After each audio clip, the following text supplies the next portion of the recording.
नमस्कार दोस्तों, ईश्वर सदैव आपका भला करे और आपकी झोलियाँ ईश्वर के आशीर्वाद से हमेशा भरी रहे। तो दोस्तों, आज बात करेंगे पेट के फूलने को लेकर। देखिए, पेट का फूलना, जिसे आम भाषा में गैस का बनना, एसिडिटी का बनना, खट्टी डकार, इन किसी भी वजहों से पेट फूलने लगता है, एक आम समस्या है। हर व्यक्ति इस जीवन में कभी न कभी पेट फूलने की समस्या से जरूर रूबरू होता है। पेट में गैस बनने या कब्ज होने पर ऐसा बनता है, इसे अंग्रेजी में ब्लोटिंग भी कहा जाता है। पेट में गैस बनने पे कब्ज होने लगती है और कब्ज की स्थिति में मल आंतों में सड़ने लगता है और इस मल के शरीर से बाहर ना निकल पाने पर पेट फूलने लगता है। क्या रीजंस होते हैं इसके पीछे और क्या ऐसी विधियां हैं जिसको अपनाकर हम पेट फूलने की जो ये प्रॉब्लम है इससे राहत पा सकते हैं, उन सभी चीज़ को हम इस वीडियो में कवर करने का प्रयास करेंगे। तो देखिए, इसके कुछ विशेष कारण होते हैं। देखिए, जब भी आप भोजन के दौरान पानी लेते हैं या कोई भी पेय पदार्थ पीते हैं, वो गैस्ट्रिक एसिड और उन एंजाइम्स को कम करता है जो पाचन के लिए ज़रूरी होता है। इसलिए भोजन को पचने में ज़्यादा समय लगता है और पेट में गैस का गठन बढ़ जाता है। खासकर शराब गैस्ट्रिक एसिड के उत्पादन को बढ़ाता है और बहुत लोग, देखिए आपने देखा होगा कि खाने पीने के साथ कोल्ड ड्रिंक या पानी पीते हैं, तो इस तरह के जो लोग होते हैं उनका जो गैस्ट्रिक एसिड है वो उसके काम को धीमा कर देता है और लगातार खाली पेट शराब या कोल्ड ड्रिंक या इस तरह की चीज़ें जब हम खाने के साथ साथ खाते पीते रहते हैं, तब ये पेट और आंतों के माइक्रोफ्लोरा को मार देता है और जिससे आपका पेट में हमेशा सूजन, गैस और ऐंठन की प्रॉब्लम हो जाती है।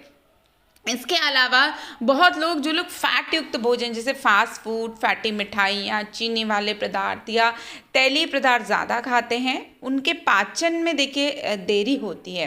भोजन को पचाने में, इस खाने को पचाने में भोजन को, पेट को बहुत कठिनाई होती है, जिसके कारण अधिक गैसों का उत्पादन होता है। और यदि आप कम फैट का सेवन करते हैं तो इस तरह की आपको जो पीड़ा है वो कम महसूस होगी। तो कोशिश करें अपने खाद्य पदार्थ में फैटी और खासकर मैदा और किसी भी प्रकार के रिफाइंड ऑयल या डालडा, वनस्पति इत्यादि जैसे जो घी होती हैं, इन चीज़ों को खाने से बचें। इसके अलावा पेट फूलने में 2-3 चीज़ों का और ध्यान रखें कि जब भी हम बहुत जल्दी जल्दी खाना खाते हैं, खाने के दौरान आप बात करते हैं, आप बुरी तरह से उसे बिना चबाए आप कार्बोनेटेड ड्रिंक के साथ उसे खाते हैं, और या आप च्युइंगम बहुत चबाते हैं या धूम्रपान करते हैं, तो भी अतिरिक्त हवा जो होती है हम निगल जाते हैं और जिसकी वजह से पेट में गैस या ब्लोटिंग की समस्या हो जाती है। इसके अलावा फल, सब्जियां, फलियां, देखिए इनमें फाइबर होता है। फाइबर भी अच्छा होता है पेट के लिए, लेकिन एक सीमित मात्रा में। आवश्यकता से अधिक यदि आप पूरा पेट से फाइबर से भर लेंगे तो गैस बहुत ज़्यादा बनने लगेगी और आंतों के कामकाज को रोक देगी। तो देखिए, हर चीज़ का प्रयोग, फाइबर का प्रयोग बहुत अच्छा होता है पेट को साफ करने के लिए, पेट को अच्छा बनाए रखने के लिए, पाचक रसों को अच्छे से काम करने के लिए, लेकिन इनका प्रयोग भी एक सीमित मात्रा में करना चाहिए। इसके अलावा देखिए, पेट फूलने के जो प्रमुख रीजंस तो मैंने आपको बता दिए, लेकिन क्या ऐसे उपाय हो सकते हैं जिनको हम अपनाकर पेट फूलने या ब्लोटिंग या गैस या एसिडिटी की समस्या से राहत पा सकते हैं। तो देखिए, फूले हुए पेट को ठीक करने का बहुत सारे तरीके हैं और इनकी जो सूजन होती है इसको कम करने के जो विशेष उपाय हैं, सबसे पहली चीज़, जो लोग बहुत ज़्यादा चिंता और तनाव करते हैं उनके भी आंत जो होती है वो ढंग से काम नहीं कर पाती है। तो सबसे पहली चीज़ है, देखिए, मेंटल हेल्थ। मैं हमेशा यही कहूँगी, मेंटल हेल्थ फर्स्ट प्रायोरिटी है। तो इसके लिए आपको 15 से 20 मिनट का मेडिटेशन करें। जब भी खाना खाएं, खूब चबा चबा के खाएं। अब देखिए, इसका एक बड़ा अच्छा तरीका मैं आपको बताती हूँ। अपनी प्लेट में सबसे पहले आप एक रोटी रखिए और उसको छोटे छोटे टुकड़ों में काट लीजिए। अब आपके पास ऑप्शन नहीं होगा बड़े बड़े टुकड़े खाने का। अब उसको तोड़ने के बाद आप उसमें सब्जी, दाल, सलाद सब लगा के उसे धीरे धीरे चबा चबा के खाएं। तो इस तरह से आपकी एक रोटी को जो छोटे छोटे टुकड़ों में कर लेंगे तो आप उसको 15 से 20 बार में करके खाएंगे। तो इससे क्या होगा कि आप चबाएंगे ज़्यादा और आपका जो पाचक रस है वो भी अच्छे से बनेगा। जो सलाइवा है वो भी भोजन को पचाने में बहुत ज़्यादा मददगार होता है, जिसे आप लार कहते हैं। तो इससे जो आपको ब्लोटिंग और गैस की समस्या है वो भी कम बनेगी। जब आपका पेट बहुत फूलने लगे, देखिए कुछ ऐसे पॉइंट्स होते हैं जिनकी मालिश करने से ब्लोटिंग में और पेट के फूलने में छुटकारा मिल सकता है। इसके लिए आपको क्या करना है कि 4 उँगलियां आपको लेकर नाभि के ऊपर रखें। अब ऊपरी उँगली के ऊपर जो पॉइंट है उसे अपनी उँगलियों से 2-3 मिनट के लिए घड़ी की दिशा में और फिर घड़ी की विपरीत दिशा में मालिश करें। यदि आप इसे सही ढंग से करेंगे तो आपके मुंह में एक खट्टा स्वाद महसूस करेंगे और आपके लार में भी वृद्धि होगी, जो पानी की प्रतिधारणा को ख़त्म करता है और पेट दर्द को दूर करता है, और इसको आप पेट की मालिश कह सकते हैं। इससे क्या होगा कि आप अपनी नाभि से ऊपर अपनी दूसरी उँगली को रखें। अब आप उसके ऊपर जो पॉइंट है उसे दबाकर 2-3 मिनट के लिए घड़ी की दिशा में और फिर घड़ी की विपरीत दिशा में मालिश करें। इससे भी क्या होता है कि पेट का भारीपन दूर होता है और पेट की जो गैस होती है वो धीरे धीरे कम बनती है, और इसको आपको पूरे दिन में 5-7 बार तो करते रहना है। इससे जो आपकी गैस की वृद्धि है, अतिरिक्त गैस जो बनने लगती है आंतों में, वो भी कम होगी और पेट का भारीपन धीरे धीरे कम होने लगेगा। इसके अलावा नाभि के नीचे जो पॉइंट है उन्हें भी आप 2-3 मिनट के लिए घड़ी की दिशा में और फिर घड़ी की विपरीत दिशा में वहाँ पे आप मालिश करें एक्यूप्रेशर के साथ।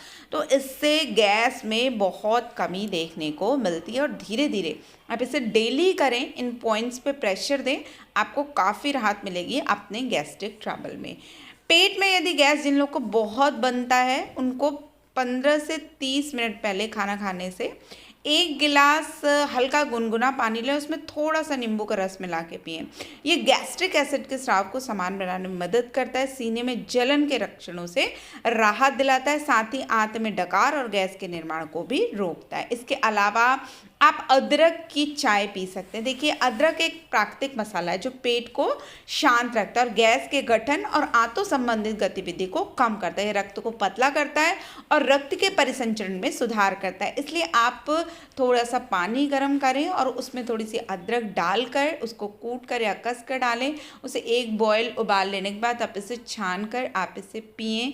खासकर ये जो पानी आप पिएं या तो खाने से आधा घंटा पहले पिएं या खाने के आधा घंटा बाद इसे चुस्कियों के साथ थोड़ा थोड़ा करके पिएं।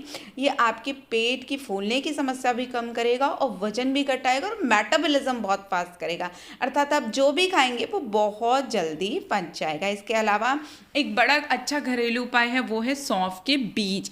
सौंफ के बीज पाचक समस्याओं के लिए बहुत अच्छे होते हैं। मूत्रवर्धक होता है सौंफ, दर्द कम करता है, माइक्रोबियल गुण इसमें होते हैं। तो खाना खाने के बाद कुछ सौंफ के बीज को चबाएं, 1 कप गर्म पानी में 1 चम्मच सौंफ के बीज को मिला दें, इसे ढक दें, 5 या 10 मिनट के लिए उबलने दें। अब आप इस मिश्रण को छान के पिएं। आप इसे सौंफ की चाय भी कह सकते हैं, बहुत फ़ायदा देता है पूरे पेट के लिए, इवन और जो हमारी पूरी बॉडी है, पूरी ओवरऑल बॉडी के लिए भी बहुत ज़्यादा फ़ायदेमंद होता है। तो कुछ जो ये घरेलू नुस्खे मैंने आपको बताए हैं, ये आपके लिए एक रामबाण की तरह यूज़ हो सकते हैं। इसके अलावा पेट के फूलने में एक चीज़ जो बहुत और फ़ायदेमंद हो सकती है वो है ज़ीरा। जीरे में एंटी स्पास्मोडिक गुण होते हैं, जिसकी वजह से एंटी माइक्रोबियल और कामिनेटिव के प्रभाव भी इसमें शामिल होते हैं, और जिसकी वजह से पेट में जो जीरा होता है वो मांसपेशियों की ऊतकों को आराम पहुंचाता है और पेट की सूजन की वजह से बनने वाली जो गैस होती है इसको भी निकालने में मदद करता है। तो आप यदि बाद में बार बार आपके पेट में सूजन हो रही है तो आपको क्या करना है कि कई बार आपको थोड़े थोड़े जीरे के बीज को चबाना है। इसका जो स्वाद होता है वो स्वादिष्ट तो होता ही होता है, और इसकी आप एक चाय भी बना के पी सकते हैं। इसके लिए भी आपको क्या करना है कि थोड़ा सा पानी गर्म करना है, उसमें आपको थोड़ी सी जो जीरा है, कच्चा जीरा साबुत, वो डालकर उसे 5-10 मिनट के ढक दें, थोड़ी देर उसे उबाल लें और उसके बाद उसे छान के पिएं। तो इससे पेट की जो सूजन है वो बहुत ज़्यादा ठीक होने लगती है। हमेशा ध्यान दीजिए कि आपके जो पेट है, आमाशय है, उसका जो आकार है वह 1 मुट्ठी से ज़्यादा नहीं है। तो बहुत ज़्यादा खाना है एक बार में ठूस ठूस के ना खाएं। बहुत लोग जो एक बार में बहुत सारा खाना खाते हैं या बहुत गैप करके खाना खाते हैं, उनको भी ये सारी दिक्कतें होती हैं। तो कोशिश करिए कि सुबह का नाश्ता 8 बजे तक हो जाए, उसके 2-3 घंटे के अंदर एक फ्रूट लें, उसके बाद आप अपना लंच लें, उसके बाद फिर 2-3 घंटे बाद एक हल्का सा स्नैक्स ले लें, चाहे फ्रूट हो, चाहे ड्राई फ्रूट हो, चाय के साथ। और उसके बाद आप शाम में 7 से 8 बजे के बीच अपना जो डिनर है वो फिनिश कर लें। तो आपको इस रूटीन से आपका एक तो वज़न कम होगा, दूसरा इस रूटीन से आपकी जो गैस की समस्या है और ब्लोटिंग की समस्या, उससे भी आपको बहुत ज़्यादा राहत मिलेगी। तो दोस्तों, आशा करती हूँ आपको हमारी आज की जानकारी पसंद आई होगी। ऐसे ही रोचक जानकारियों के लिए कृपया आप हमारे चैनल को लाइक करें, सब्सक्राइब करें और फिर किसी नई वीडियो में हेल्थ से रिलेटेड बहुत सारी चीज़ों की जानकारियों के साथ फिर मिलते हैं। तब तक के लिए नमस्कार।